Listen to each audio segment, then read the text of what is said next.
कहानी की शुरुआत होती है पुराने जापान में। हम आको नाम की एक जगह को देखते हैं जहां अब भी जमींदारों का राज है। कुछ सामुराई एक अजीब से लड़के को पकड़ कर ले आए। उस लड़के का नाम है काय और कोई नहीं जानता कि वो कहां से आया है। सबको शक था कि कहीं ये कोई भूत प्रेत तो नहीं। वो उसे अपने राज्य में रखना नहीं चाहते थे क्योंकि उसकी चमड़ी बहुत सफेद थी और वो उससे डर रहे थे। लेकिन फिर भी वहाँ के मालिक लॉर्ड असानो ने कहा कि ये लड़का यहीं रहेगा। असानो की बेटी मीका को भी वो लड़का पसंद आया और दोनों जल्द ही दोस्त बन गए। अब वो लड़का उसी राज्य में बड़ा हुआ, सबसे अलग। सब उसके साथ पराया सा बर्ताव करते थे, पर फिर भी वो असानो की दया और मीका की दोस्ती के लिए शुक्रगुजार रहा। एक दिन शिकार करने वाले कुछ लोग एक जानवर को पकड़ने गए जिससे सभी गांव वाले डरे हुए थे। वो जानवर बहुत बड़ा था, 6 आंखों वाला। आदमियों को छोड़ो, वो तो घोड़ों तक को हवा में उड़ा देता। तभी हम यसानो नाम के एक सामुराई को देखते हैं जिसकी तलवार गिर गई और वो जानवर के सामने फंस गया।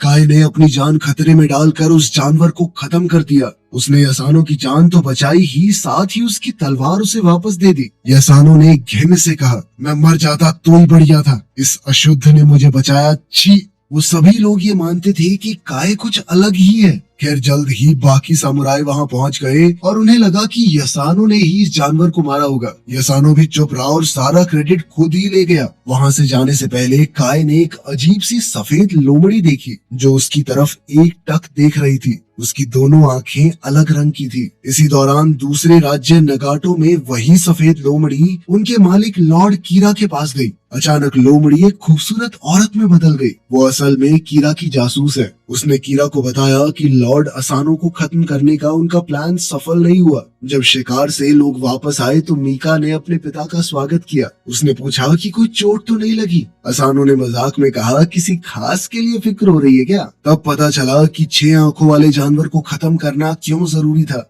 आको में शोगन नाम का एक बड़ा टूर्नामेंट होने वाला था जो कि एक बहुत बड़ी बात थी। सब कुछ बिल्कुल सही होना चाहिए इसमें। असानो मीका के काम से बहुत खुश हुआ। उसने कहा कि अगर तुम्हारी माँ आज जिंदा होती तो बहुत गर्व होता तुम्हारे ऊपर।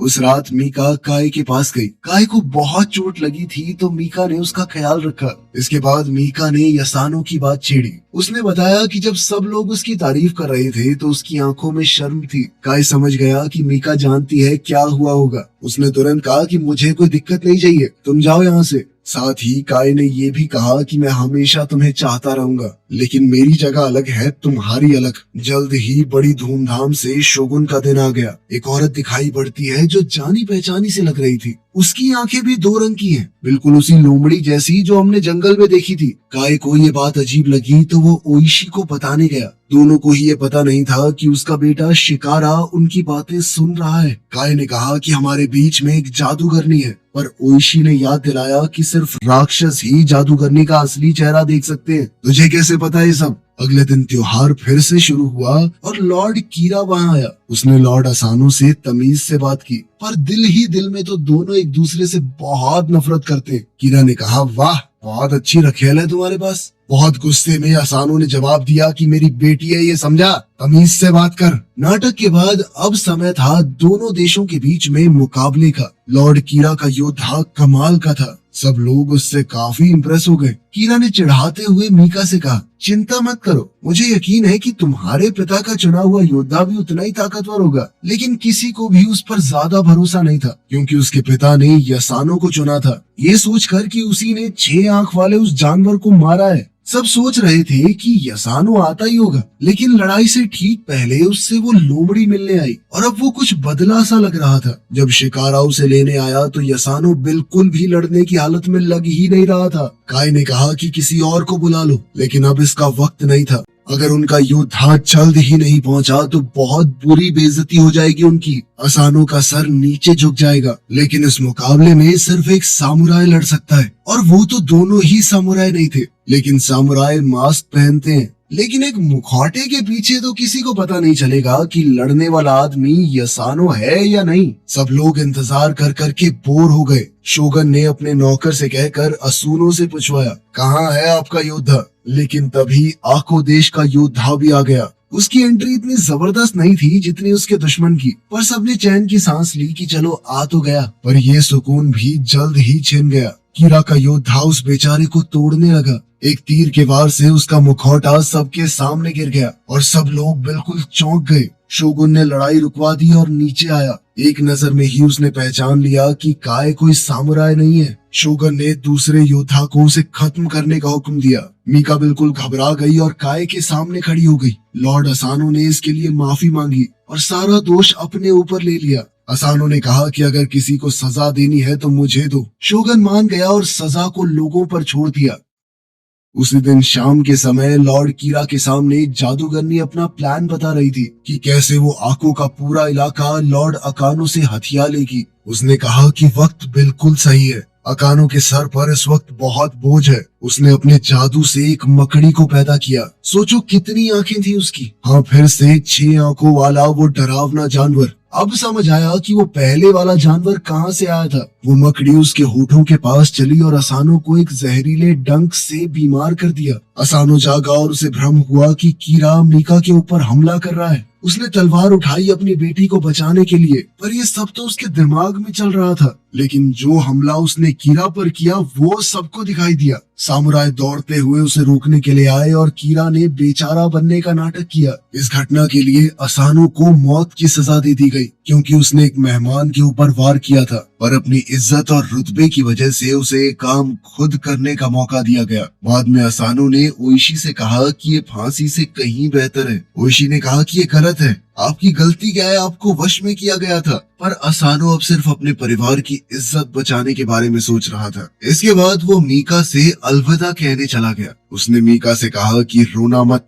उन्हें दिखाना मत कि तुम कमजोर पड़ रही हो। फिर वो एक जगह गया ओइशी के साथ। ओइशी ने उसके लिए तलवार साफ की। काय अभी भी अपने घाव से उभर रहा था, लेकिन बाकी सब वहीं मौजूद थे और उन्होंने असानो का अंत देखा। सामुराई उसकी मौत का बदला लेना चाहते थे। ओइशी ने कहा कि अगर अब लड़ाई शुरू हुई तो उनके पूरे इलाके में लोग खतरे में पड़ जाएंगे। सिर्फ योद्धा नहीं बल्कि किसान और गांव वाले भी। योद्धाओं का पहला फर्ज होता है बाकियों के बारे में सोचना। मीका ने शोगुन से कहा कि असानो की इकलौती बेटी होने के नाते वो ही इस पूरे इलाके को संभालेगी जब तक उसकी शादी नहीं होती। और वो नहीं जानती थी कि सब कुछ तो पहले ही तय हो गया है। अब से लॉर्ड कीरा ही एकू के इलाके का मालिक है। मीका को शोक मनाने के लिए 1 साल दे दिया गया। उसके बाद उसकी शादी कीरा से कर दी जाएगी। ओइशी और असानो के बाकी फौजियों के लिए शोगुन ने ऐलान किया कि अब वो सामुराई नहीं रहे, अब वो रोनिन है, मतलब सामुराई जिन्होंने अपने मालिक को खो दिया। उसने ये भी साफ कह दिया कि तुम लोग बदला भी नहीं लोगे। कीरा ने पावर में आते ही सबसे पहला काम ये किया कि रोनिन को अपनी जमीन से निकाल दिया। उसने कहा कि कोई रोनिन वहां मिला तो उसे मार दिया जाएगा। मीका ये सुनकर बहुत ज्यादा दुखी हो गई। और अभी सब कुछ खत्म कहाँ हुआ था। काय को एक रस्सी से खींचकर वहां लाया गया। कीरा ने अपनी होने वाली पत्नी से कहा कि उसे एक आखिरी बार देख ले, क्योंकि अब वो उसे कभी नहीं देख पाएगी। फिर उसने अपने एक आदमी को बुलाया और कहा कि ओइशी के साथ क्या करना है। उसे ओइशी पर बिल्कुल भरोसा नहीं था, जिस वजह से उसे जेल में फेंक दिया गया। वो पूरे 1 साल तक वहां पड़ा रहा। एक तेज बारिश वाले दिन उसे खींचकर बाहर निकाला गया और उसके कमजोर शरीर को वहीं छोड़ दिया गया। उसकी पत्नी और बेटा दौड़ कर आए। उन्होंने उसे गर्म खाना दिया। पत्नी ने बताया कि उसके सभी लोग आकू क्षेत्र को छोड़कर चले गए। मीका को महल में ले लिया गया शादी की तैयारी के लिए, क्योंकि उसे दिया गया 1 साल अब खत्म होने वाला है। ओइशी ने पूछा कि काई के साथ क्या हुआ। शिकारा ने बताया कि उसे तो कहीं दूर गुलाम बनाकर बेच दिया गया है। अब जब ओइशी ने खाना खाया तो सभी बातें जान ली। वो खड़ा हुआ और लड़के से कहा कि तुरंत 3 घोड़े चाहिए। उसकी पत्नी ने रोकना चाहा, लेकिन ओइशी ने कहा कि पूरी दुनिया से कह दो कि हमारा तलाक हो चुका है। कुछ काम है जो बहुत ज्यादा जरूरी है और ये मेरे पास इकलौता तरीका है तुम्हें बचाने का। ओइशी ने उसे अलविदा कहा, शिकारा को कुछ बातें समझाई और घोड़ा लेकर निकल गया। बहुत ढूंढने के बाद जब उसे काय मिला तो वो बहुत बुरी हालत में था। वहाँ उसे नशेड़ियों के मनोरंजन के लिए बुरे तरीके से लड़वाया जा रहा था। ओइशी उस रिंग में एक फाइटर बन के घुसा,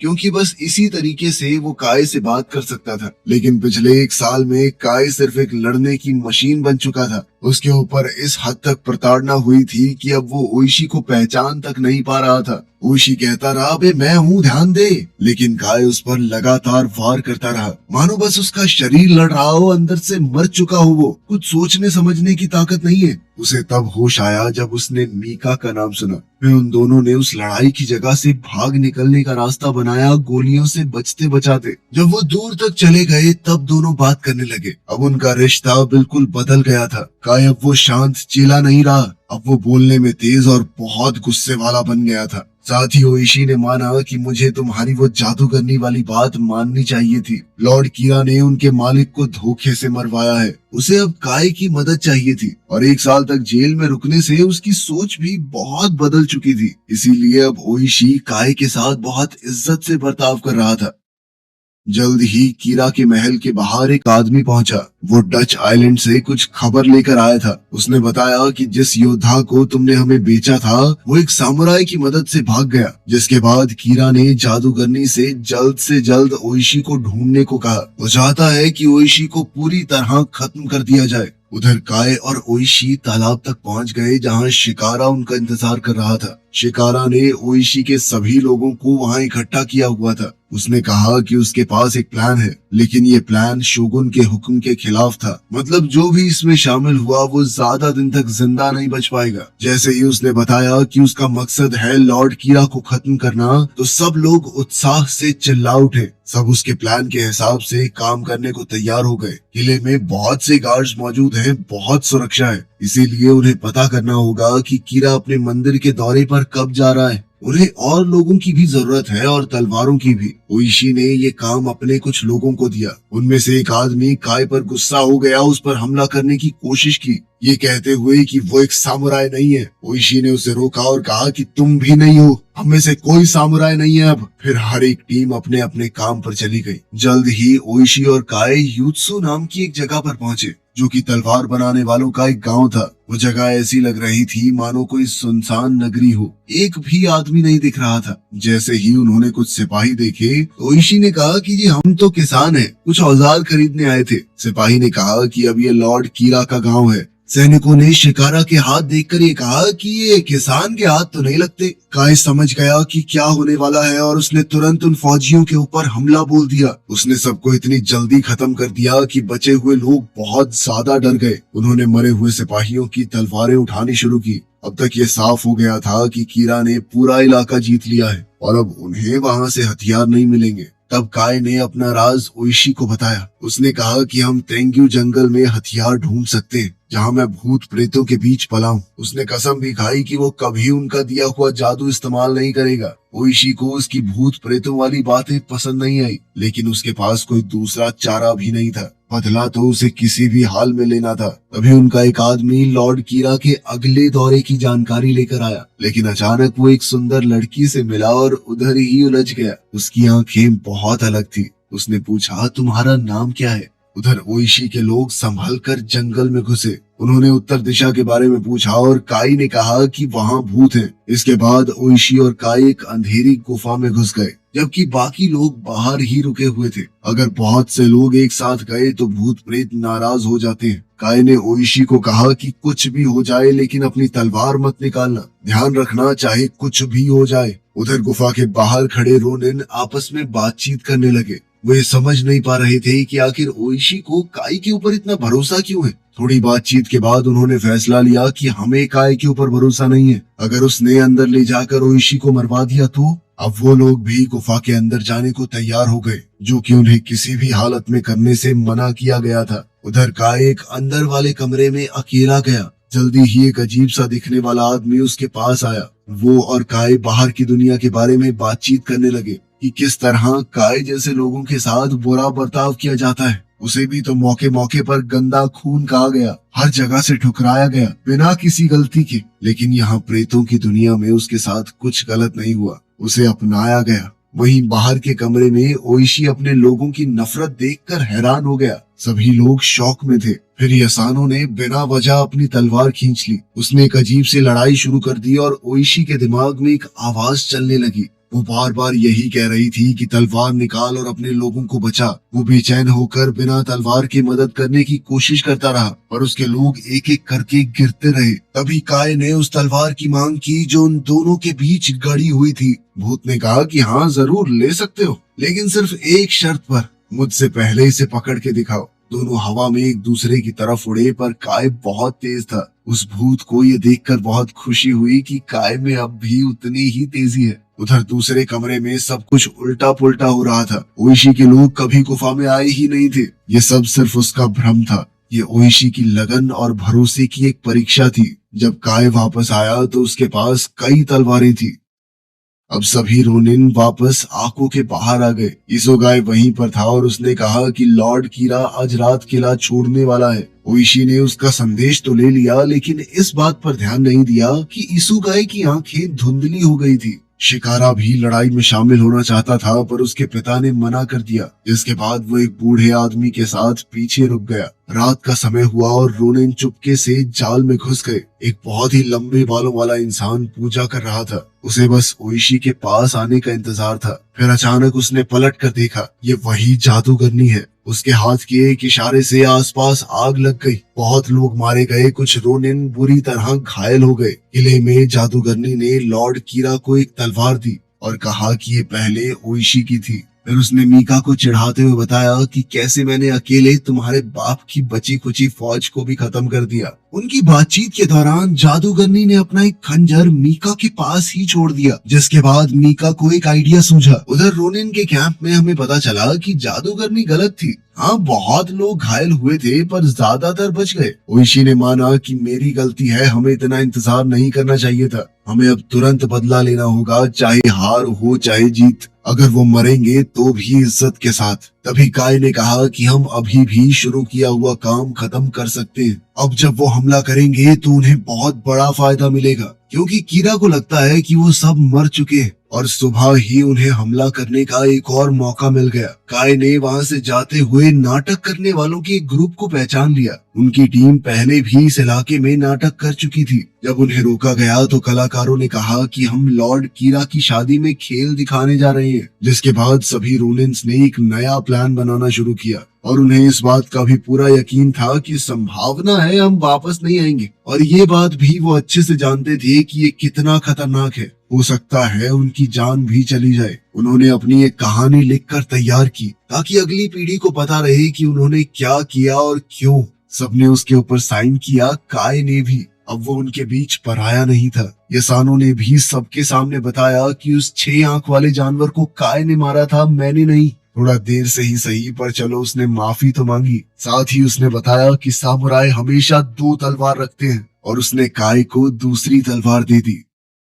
रात के समय अब एक बहुत बड़ा कार्यक्रम शुरू होने वाला था। कीरा का किला बहुत ज्यादा सिपाहियों से भरा हुआ था। उन्होंने नाटक मंडली को दरवाजे से अंदर जाने दिया, लेकिन किसी का ध्यान नहीं गया कि काय और ओशी उनके बीच में ही छुपकर किले के अंदर घुस गए। जल्द ही मीका को शादी के जोड़े में सजाकर कीरा के सामने लाया गया और उन दोनों के बैठते ही नाटक शुरू हो गया। जब सब लोग नाटक देख रहे थे तो इस मौके का फायदा उठाकर सभी रोनिन किले के कोने से ऊपर चढ़ गए और वहां के पहरेदारों को चुपचाप मारने लगे। वो सब धीरे धीरे इतनी सफाई से अपना काम कर रहे थे कि किसी को शक ना हो। वो जैसे ही एक सामुराई को खत्म करते तो उनमें से ही कोई उसकी जगह ऐसे खड़ा हो जाता मानो कुछ हुआ ही ना हो। वहीं सब लोग स्टेज पर आग का खेल देखते हुए खुश हुए, पर अचानक से जादूगरनी को महसूस हुआ कि कुछ तो गड़बड़ है। ओइशी अपना भेष बदल कर वहाँ मौजूद था। उसने कुछ करतब दिखाने शुरू किए। उधर 3 साथ खड़े सामुराइज को खत्म करते हुए कुछ गड़बड़ हो गई और उनमें से एक ने ओइशी पर तीर चला दिया,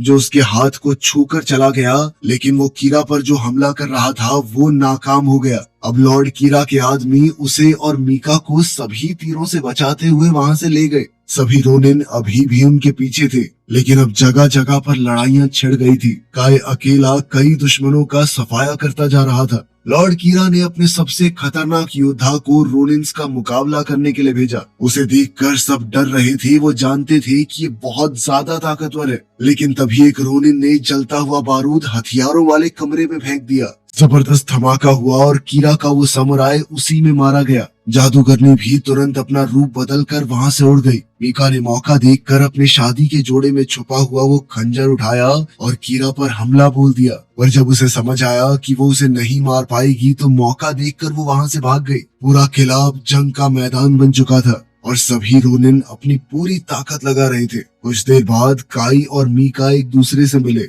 जैसे ही काई ने कहा कि अब कोई हमें अलग नहीं कर सकता, जादूगरनी वापस आ गई। जल्द ही वो अपने जादू से एक बड़े ड्रैगन में बदल गई। लेकिन काई ने कहा कि मैं नहीं डरता तुझसे। उसने काई पर आग से हमला किया, लेकिन उस खास तलवार की मदद से काई ने उसके हर एक हमले को रोक दिया और उस पर लगातार पलटवार करता रहा। उधर ओइशी और कीरा के बीच अब सिर्फ एक पतली सी दीवार बची थी। दोनों ने एक दूसरे पर हमला करते हुए उसे तोड़ दिया। उन दोनों के बीच एक जबरदस्त लड़ाई छिड़ गई। दोनों एक से बढ़कर एक थे। वहीं जादूगरनी से लड़ते हुए काई की तलवार उससे छूट गई। पर जैसे ही वो ड्रैगन मीका पर हमला करने के लिए आगे बढ़ा, तो काई ने तुरंत अपनी छुपी हुई शक्तियों का इस्तेमाल करके तलवार उठाई और ड्रैगन पर जबरदस्त वार किया। ड्रैगन नीचे गिर पड़ा और धीरे धीरे जादूगरनी में बदलने लगा। ये हमला इतना खतरनाक था कि जादूगरनी ने दम तोड़ दिया। वहीं किले के अंदर ओइशी ने भी कीरा को हरा दिया और आखिर में उसका सर काट कर सबके सामने पहुंचा, इस लड़ाई को हमेशा के लिए खत्म करने।